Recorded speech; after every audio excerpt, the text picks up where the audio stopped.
Hello, my name is Grant McConaughey, and I live in Columbia, South Carolina. And I work as a security guard at Amazon here in in Columbia, and it's my day off.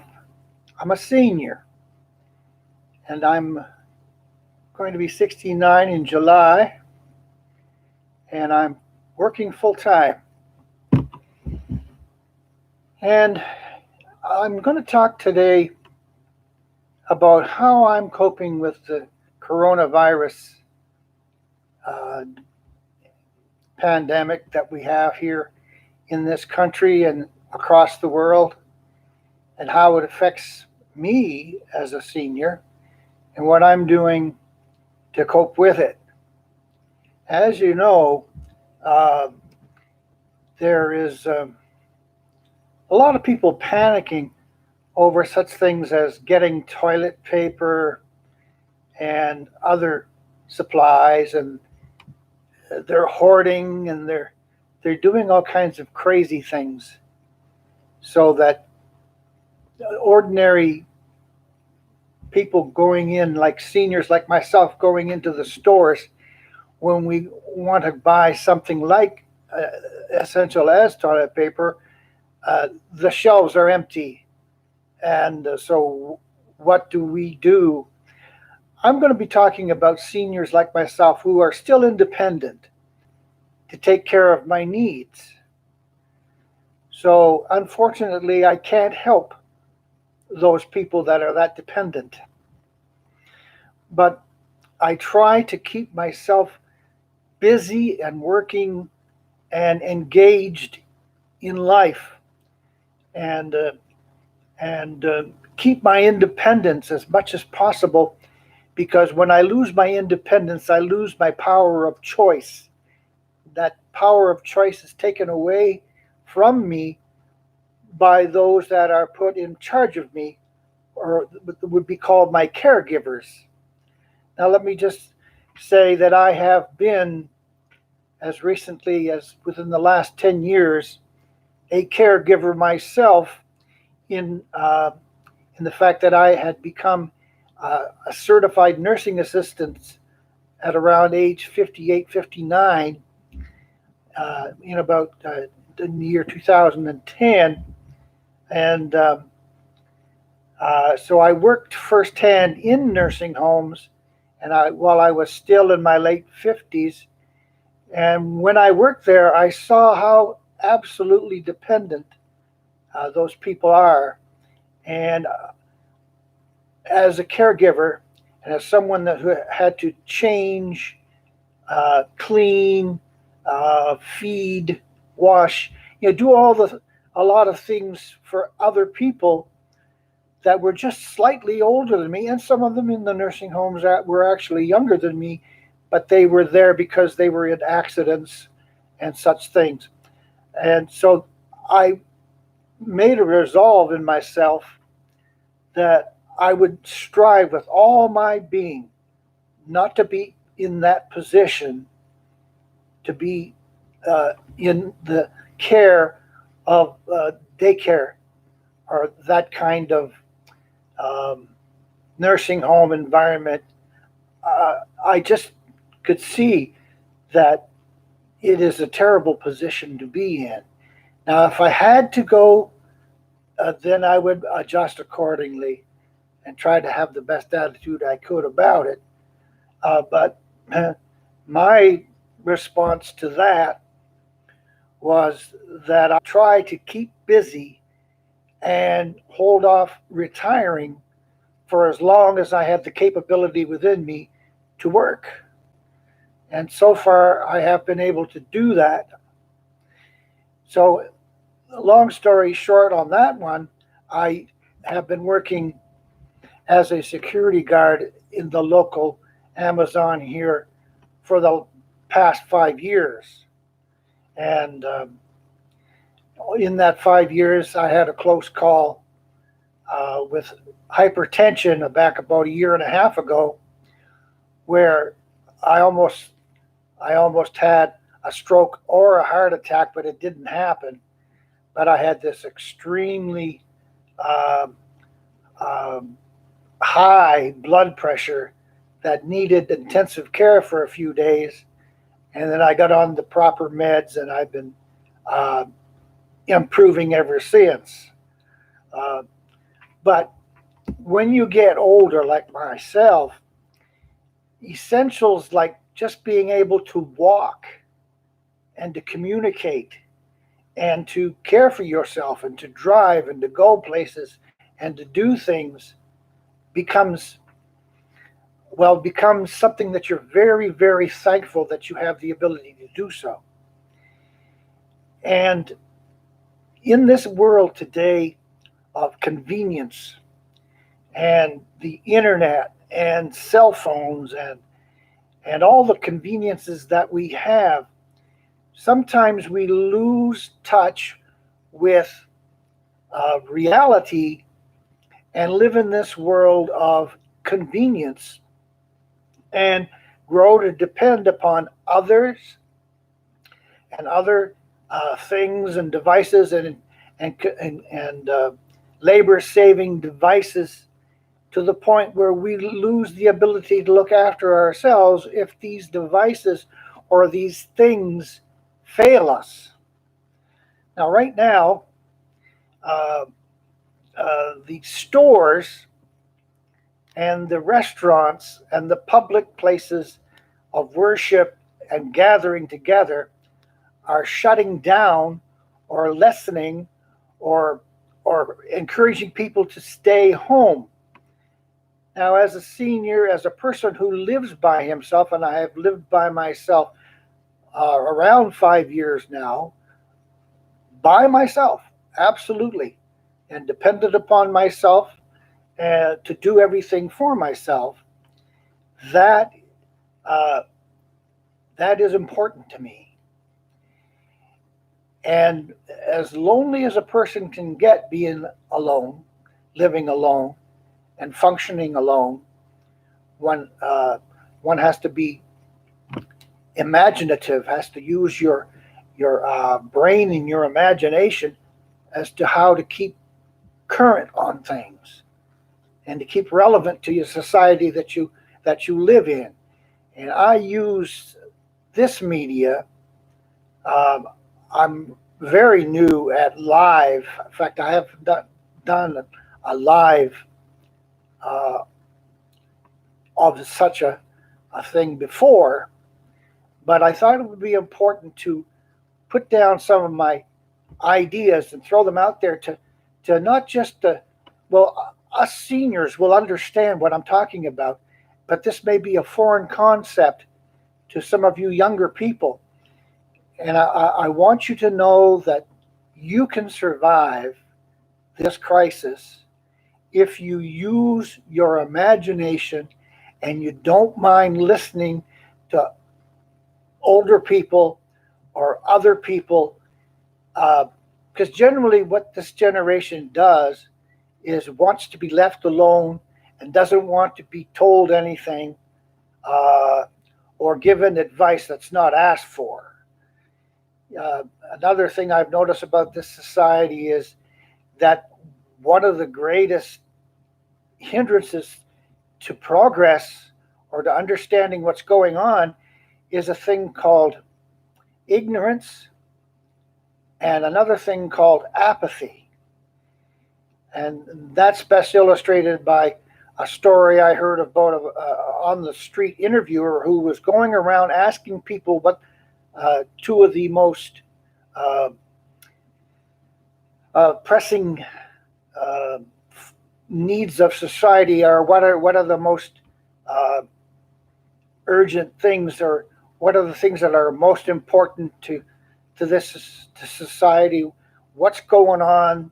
And basically, what a lot of people said to this interviewer is simply this: I don't know, and I don't care. In other words, people do not want to know because ignorance is bliss with a lot of people. Um, but I'll get to my points, and I'll give you some illustrations on how, as a senior, over the years, I have learned to cope with things. Such as, let me give you an example. A long time ago, way back in the 50s, when I was a little boy, um, we used to have regular baths. We'd get a bath every time we got dirty, but basically, regularly, we would have 2 or 3 baths a week, generally, And but in the grant, uh, you should wash yourself every day. You should, and he would go to the sink and he would show me what to do. He would fill the sink up with good hot water, have your own face cloth, your own towel, and he would show me what he called a sponge bath. He says, "This is what you do every day. Wash your hands and your feet and your your your face and all the things that show, you know, and all the things that are important that don't show. And you can stand up here in the bathroom and wash yourself thoroughly without taking a full bath." And my dad used to call it a bird bath. He says, This is how you bird bath. Everybody have their own face cloth, their own towel, and you wash yourself in the sink. And you do that every day. And so, what do you do? Say this toilet paper thing. We always had that. There was no problem with that. But if you were ever short of it, then you could still bath yourself, clean yourself in the bathroom sink. You know, don't use anybody else's face cloth. Don't use anybody else's towel, and you know, clean up after yourself. But uh, you don't need to go to the store and hoard toilet paper. You know, but people have not. They don't wash themselves in the sink anymore. They'll wash their hands. They'll wash their face. We used to shampoo in the sink too. In the bathroom sink. Uh, and that is one thing that we used to do. We improvised, and we were still clean, you know. But people just panic over such things. And well, let me give some other illustrations. You know, uh, we were taught, to use tissues and such things when we sneezed. We weren't to just blow it all around the place, but to use a tissue, to carry a handkerchief with you.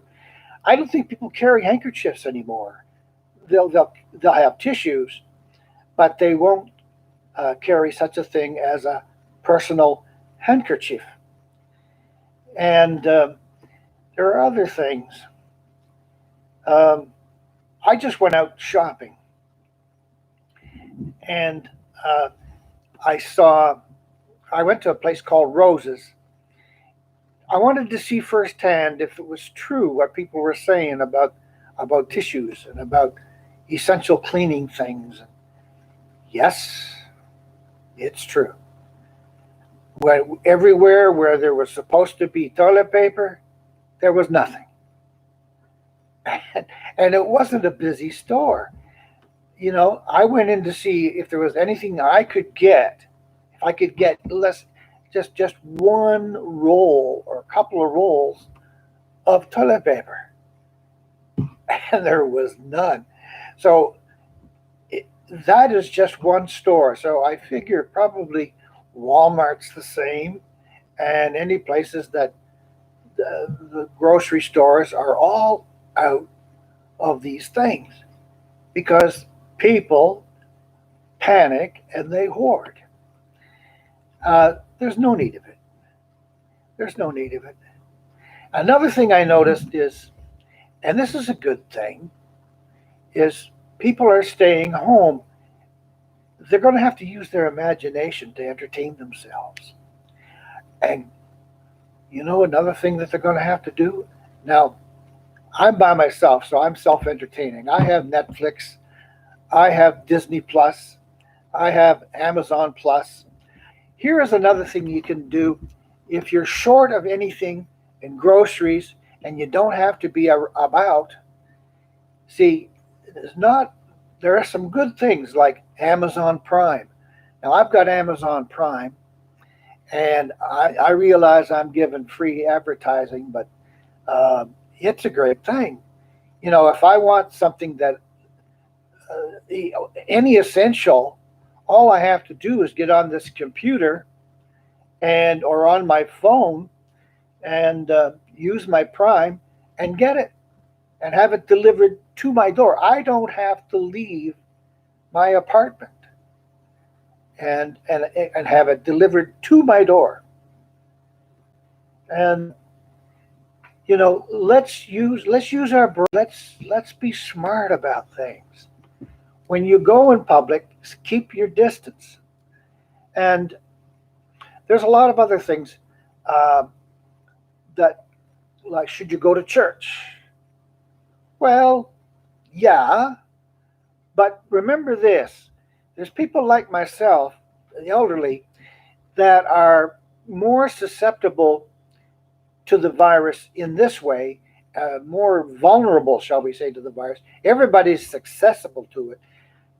It seems like the middle aged, the young, the very young can pretty much brush it off. There's not unless they're weak in a weakened condition and their immune system is poor. They generally will get through this quite easily. But you get an elderly person who has been weakened by uh, advanced years. They're not very strong anymore, and the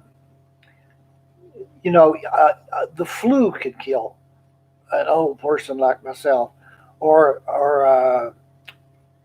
even a bad cold, pneumonia, all these things. And so, uh, what happens with the young people is they can carry the virus, and because they're not uh, careful, uh, you know, much and all as we like to cuddle with the young and hold them and do all that loving stuff and all that touching that we do as parents, grandparents, aunts, uncles. Uh, you know, we have got to be wise when we are in public and and be considerate. So when you go shopping, oh, please um, consider that maybe there's an elderly person that might just need a few things, and don't just take everything and take it home and hoard it. Uh, be a little considerate. There's some really nice things going on. There are some really nice people. There are some nice stores and nice restaurants. I was just I just came back from IHOP. Now my local IHOP here in Cruz Highway 26 area is always busy. The parking lot is full all the time, any day, any time of day that I've gone by there in just up to the last few days has been packed. And today I went in and there was hardly a car in the parking lot. And sure enough, it was open. And I went in, and all the condiments and all everything that generally you see on the tables was gone. And there was a skeleton crew there, just a few staff people, and there was very Uh, just few people there, but I was greeted and I was seated and I sat at a table in an area all by myself. There might have been one other couple, two other couples, and they were well spaced out.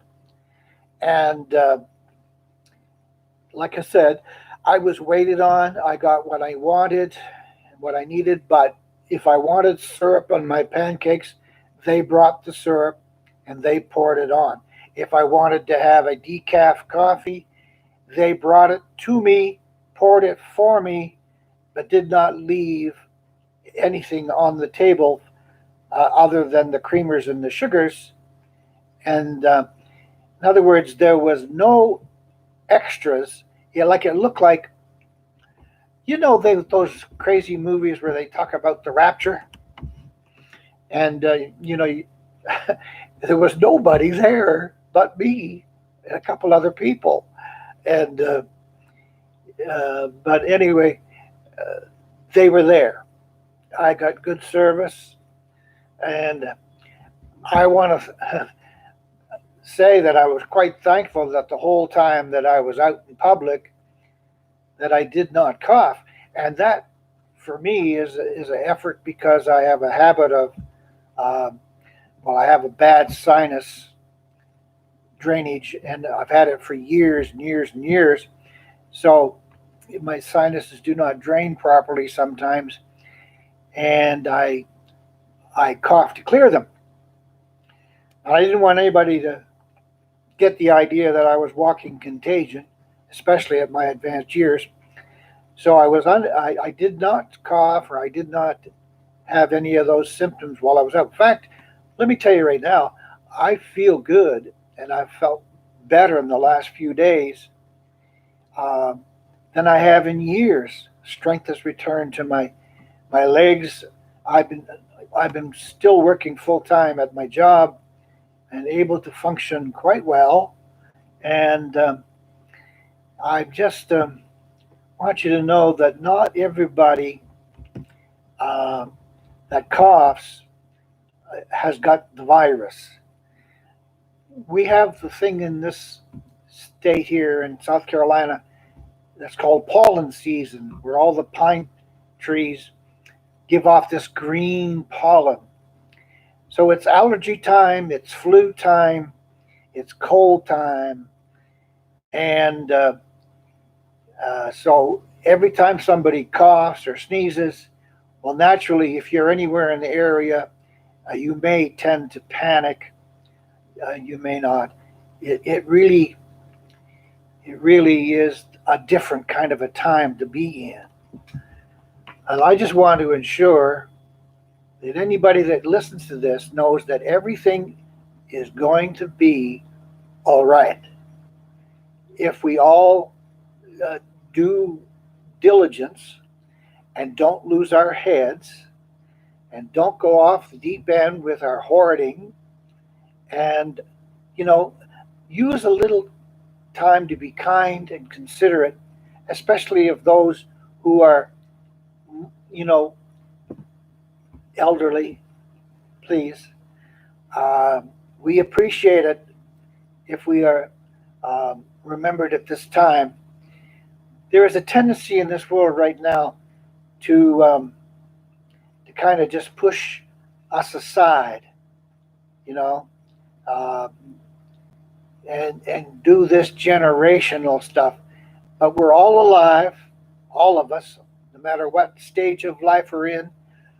Every life is precious, and I don't know about the rest of the country. I can't speak for politicians or theologians. I can only speak as Mr. Ordinary Guy in my late 60s.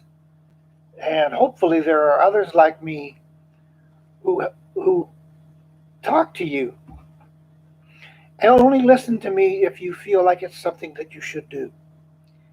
And follow good advice. Uh, Listen to the public service announcements and don't let anybody scare you. Because another thing that I have is, and I make no apologies for it, is a personal relationship with my Lord and Savior Jesus Christ.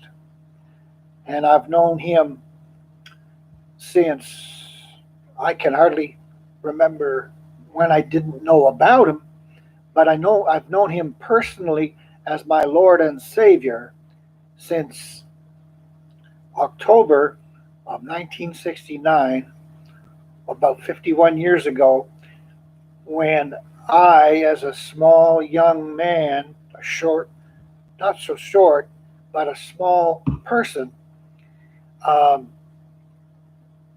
a young person, turned my life over to him, and I've been able to cope with so many hardships over the years with hope of a better future to come. You know, a little hope goes a long way. And the one thing that I have is a hope that there'll be a new heaven and a new earth and a new world to come. But in the meantime, let's make the most of the life that we have. Let's be kind to one another. Let's go out of our way to help others. And sometimes the best thing you can do is that if you can't improve somebody's situation or help them out, leave them alone. Don't bother them. You know, if you can improve somebody's life, excuse me, or enhance somebody's life, or make somebody's life a little easier and a little happier, by all means, do that. You can't be too kind, you can't be too loving, you can't be too caring, because that's what it's all about. And humanity today is pretty cold. There's so many things that are going on, uh, and there's so many different groups clamoring for attention. And all we know is that as a ordinary American and just an ordinary person, how important it is to just be a little kinder, a little more loving to our neighbor. You know, that goes a long way because we can't do nothing about the world way, way far away, but we can be neighbors and we can be friends and we can be considerate of one another. So, uh, use some of the things that you have, but use your imagination and help where you can. I I believe that hope is the most important thing you can have in this world, and I hope that you will reach out to those round about you by doing the things that you can to improve where you are. Let me put it to you this way. There's a lot of teaching in the Bible about letting your light so shine before men, the mankind, that they will see your good works and they will glorify God. And what they will be glorifying God for is people like you. Do uh, try your best to be the best that you can be. I'm going to let go now. I hope that something I've said has registered with you. Uh, if you if you do these things, you will be a happy person. Take care of yourself, and God bless you.